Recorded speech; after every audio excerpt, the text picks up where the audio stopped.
खबरों की वही तस्वीर,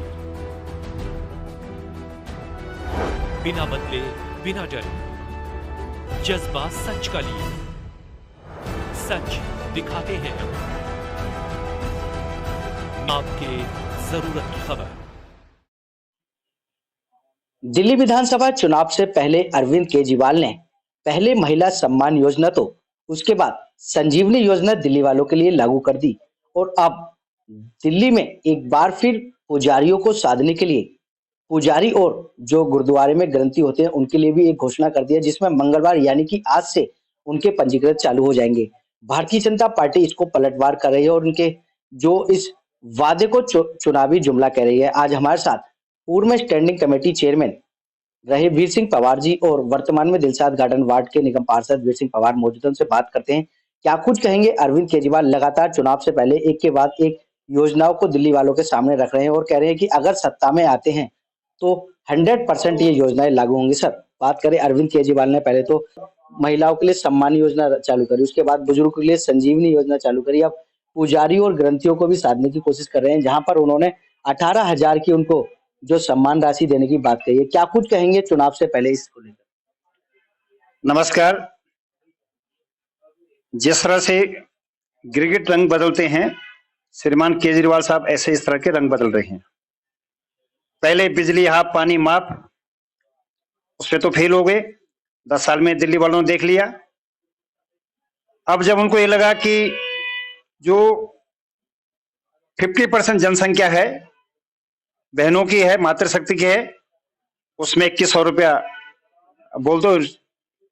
उसके बाद जो सीनियर सिटीजन थे 60 साल से ऊपर के, उनको संजीवनी ले आओ।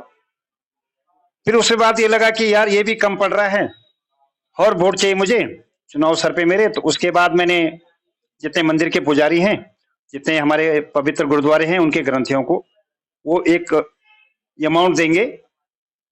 लेकिन आश्चर्य की बात है, जब हमने धरना प्रदर्शन देखा मौलवियों का, जो मस्जिद में नमाज पढ़ते हैं, उनका जो ये उनको 18,000 रुपये महीने दे रहे थे, 18 महीने से उनको 1 रुपया नहीं मिला। तो समझ लो, इससे दिल्ली के नागरिक समझ लें कि ये अगर उनको 18 महीने की नहीं दी और 18 महीने की देनी उनको दे रहे थे, तो इन लोगों को मंदिरों को मंदिर में जो पुजारी उनको जो ग्रंथ थे उनको उस समय उस नेट में क्यों नहीं लाए? उस समय उनको भी मिलना चाहिए था, आपका डाटा आना चाहिए था पूरा दिल्ली का, कहां पर कितने मंदिर हैं। अभी तो चर्च में भी देना पड़ेगा आपको, उनको क्यों छोड़ दिया आपने? फिर बौद्ध मठ है यहाँ पर, उनको भी देना पड़ेगा आपको। आप ये तुष्टीकरण क्यों कर रहे हो? जब देखो आप तुष्टीकरण, हर चीज का तुष्टीकरण, महिलाओं के बीच उनको रिझाने के लिए आप ये करते हो, बुजुर्गों को रिझाने के लिए, कभी तीर्थ यात्रा करते हो, एक जगह तो कहीं टिक के बैठो। अरे दिल्ली का विकास तो देखो, दिल्ली का विकास तो आप कर नहीं पा रहे हैं। आप चुनाव जीतने के लिए कौन कौन से हथकंडे हो सकते हैं, उन हथकंडों पे आप जा रहे हैं। कुछ चलने वाले नहीं केजरीवाल साहब। आप संजीवनी, वो तो दोनों आपकी फेल हो गई, आपको अब कोर्ट के चक्कर लगाने पड़ेंगे। निश्चित तौर पर हम कभी ये नहीं बोल रहे कि आप मत दो, लेकिन जब 18 महीने से उनको दी नहीं, आपने जो गारंटी दी वो गारंटी में आप फेल हो गए, तो क्या गारंटी है आपको कि पुजारियों को और ग्रंथियों को आप दे पाएंगे? बात करें अरविंद केजरीवाल फिर से वही बयान दोहरा रहे हैं कि अब जो योजना है उसको फिर भारतीय जनता पार्टी रुकवाने की कोशिश करी, क्योंकि महिलाओं के लिए जो एक सम्मान निधि योजना के कैंप लग रहे थे, वहां भारतीय जनता पार्टी ने, एलजी ने जिस तरीके से अड़ंगा आया, वहां पर सब देख रहे हैं। और इस बार जो सनातन और जो पूजा पद्धति के लोगों को जो योजनाएं मिलने वाली हैं, उसको भारतीय जनता पार्टी रोकने वाली है। भारतीय जनता पार्टी ने कोई अड़ंगा नहीं लगाया।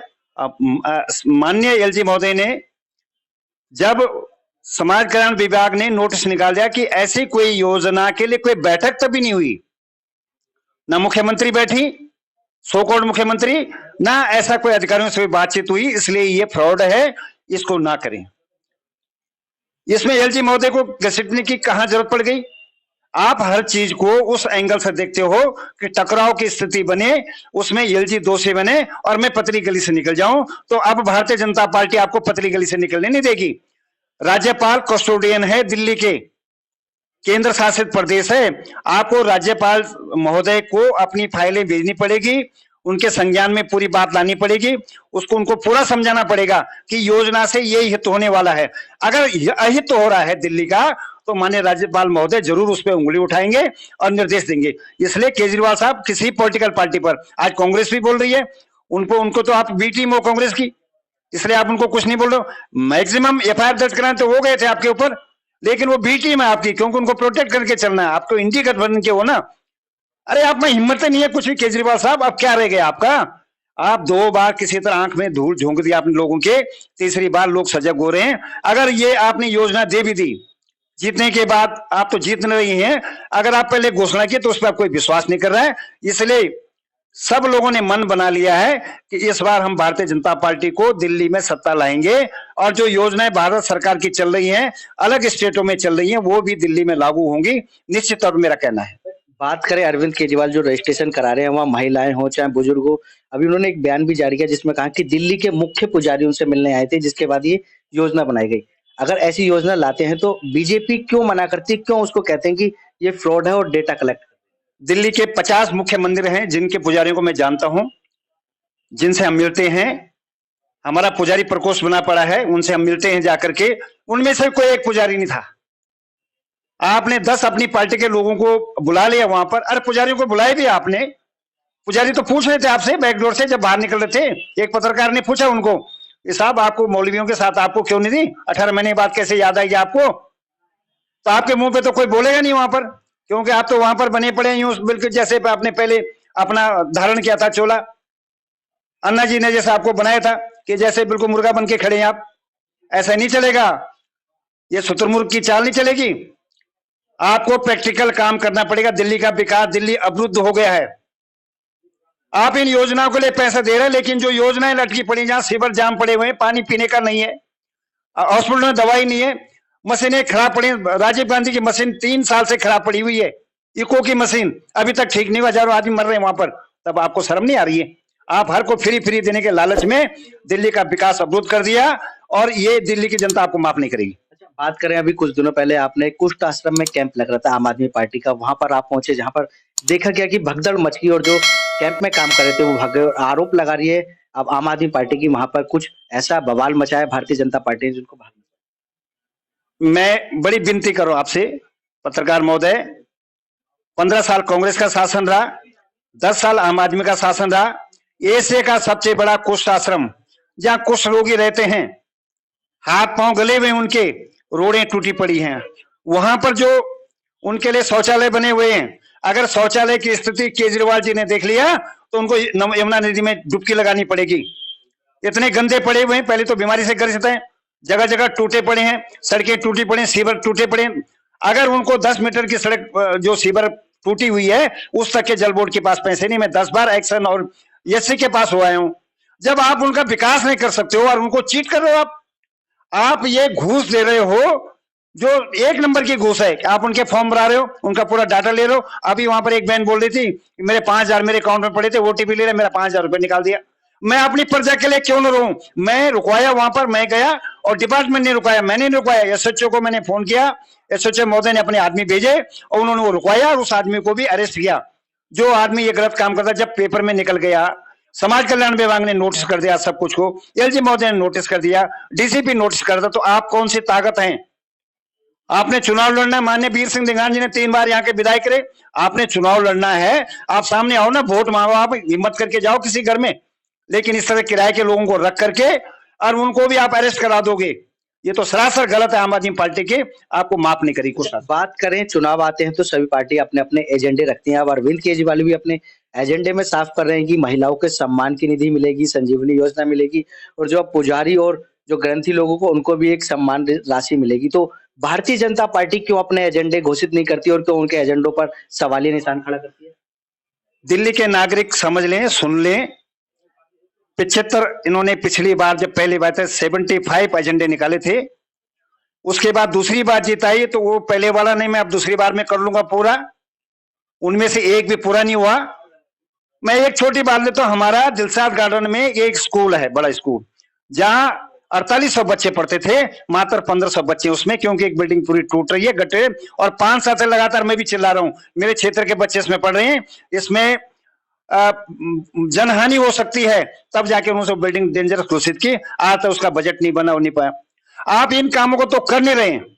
हम आपके एजेंडे पे कभी भी कोई उंगली नहीं उठाएंगे। आप समाज का काम करो, लेकिन विकास का काम करेंगे तो हम आपके साथ में खड़े हैं। आप विकास का काम करें, रहा हमारा एजेंडे की बात, हम वही बोलेंगे जो करेंगे। जो मोदी जी की गारंटी होंगी उन्हीं गारंटी को धरातल पर उतारेंगे, वही बोलेंगे। और हमारा संकल्प पत्र होता है, संकल्प लेते हैं कि आज हम दिल्ली के नागरिकों को सहित करना है। हमारा ये एजेंडा नहीं, एजेंडा कुछ नहीं होता है। एजेंडा तो एक आपने धूल में उड़ गया एजेंडा केजरीवाल साहब का। हम संकल्प पत्र लेके आएंगे और आप देखिए उस संकल्प पत्र को बहुत जल्दी आने वाला है कि उसमें हम कैसा दिल्ली का चौमुखी विकास करेंगे, किन किन योजनाओं पे काम करेंगे, किन किन योजनाओं पे भारत सरकार अब तक दिल्ली में काम कर चुकी है, नागरिकों को सुविधाएं दे चुकी है, ऐसा हम करेंगे। बात करें अब चुनाव की तारीखों का ऐलान कभी भी हो जाएगा, लेकिन एक भारतीय जनता पार्टी ऐसी है जिन्होंने अभी तक अपने पत्ते नहीं खोले और एक भी प्रत्याशी का नाम सामने आने नहीं दिया है। तो क्या लगता है भारतीय जनता पार्टी चुनावों से डर रही है या पीछे हट रही है या भागना चाहती है इस कारण से? मैं विनम्र आग्रह करूंगा, भारतीय जनता पार्टी वो राष्ट्रवादी पार्टी है, इसका एक एक कार्यकर्ता काबिल है, एक एक कार्यकर्ता मुख्यमंत्री का दावेदार बन सकता है, एक एक कार्यकर्ता एमएलए की टिकट लेने के दायित्व लेने के तैयार है। हमारा पार्टी का एक कॉन्सेप्ट है, अपने हिसाब से हम चलते हैं। हम किसी के कहने से उसने पहले निकाल दी, घोषणा कर दी तो हम उसको देखा देखी घोषणा करें, हम घोषणा नहीं करें। हमारे पास सारे कार्यकर्ता तैयार हैं, हमारे नाम तैयार हैं, किसी भी समय हम लिस्ट को ओपन हो सकती है। और निश्चित तौर पर भारतीय जनता पार्टी का कार्यकर्ता कमल निशान लेके आएगा। हमें ये कोई फर्क नहीं पड़ता किस आदमी को टिकट दी, ऊपर वाले को टिकट दी, नीचे वाले को टिकट दी, हमारे भारतीय जनता पार्टी में कोई परिपाटी नहीं। जिसको टिकट मिल गई, कमल निशान जिसको मिल गया, हम सब कमल निशान को और सारी पब्लिक कमल निशान को जिताने को तैयार है। इसलिए कोई भी आरोप नहीं बनता है कि हमने अपनी लिस्ट क्यों नहीं निकाल रहे हैं। हम संभवतः आप अगर पीछे से चुनाव का आकलन कर रहे हो तो हमारी लिस्ट जब हम चाहते हैं, जिस शेड्यूल से हम चाहते हैं उस शेड्यूल से हम निकालेंगे और निश्चित पर्याप्त समय हमारे पास रहता है। हमारा कार्यकर्ता जो भी उम्मीदवार होगा क्षेत्र में जाएगा, वोट मांगेगा, कार्यकर्ता वोट मांगेंगे और हमारी पहले से तैयारी है। हमारी नुक्कड़ सभाएं चल रही हैं, हमारा घर घर वेरिफिकेशन चल रहा है, हमारे पन्ना प्रमुखों का काम चल रहा है, हमारा गेट टू छोटी ड्राइंग टेबल बैठकें चल रही है। इसलिए हम चुनाव के लिए पूरे तैयार हैं, मात्र हमारे कैंडिडेट सामने आना है और हम जीत की ओर बढ़ रहे हैं। अच्छा सर, बात करें अब दिल्ली के पुजारी और ग्रंथियों के लिए क्या आपका संदेश रहेगा? क्या आपकी बातों में फंसे या ना फंसे?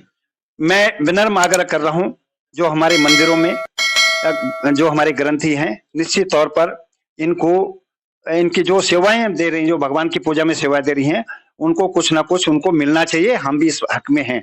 लेकिन जब ये सरकार पहले वालों को नहीं दे पा रही है तो क्या गारंटी कि आपको देख पाएंगे। इसलिए आप अपने विवेक पर, आप वो लोग हैं जो समाज की दृष्टि देते हैं, आप वो लोग जो भगवान के बहुत करीब हैं, इसलिए अपने विवेक से मैं आपका बड़ा सम्मान करता हूं, हमारे ग्रंथियों का सम्मान करता हूं, मैं अपने पुजारियों का सम्मान करता हूं। वो अपने विवेक से बुद्धि दे, क्योंकि समाज में परिवर्तन यही लोग लाते हैं।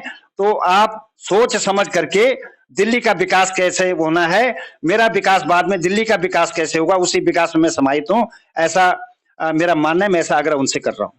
ये सुना आपने, ये थे निगम पार्षद वीर सिंह पवार, जिन्होंने पुजारी और ग्रंथियों से अपील भी की है कि सोच समझ के अपने विवेक के साथ काम करें, क्योंकि अरविंद केजरीवाल हो या फिर अन्य कोई भी दल अब चुनावी जुमले देंगे तो उनमें फंसना नहीं है, या फिर फंसना है तो सोच समझकर। कैमरामैन सुनील के साथ संदीप कुमार, तेज समाचार, दिल्ली।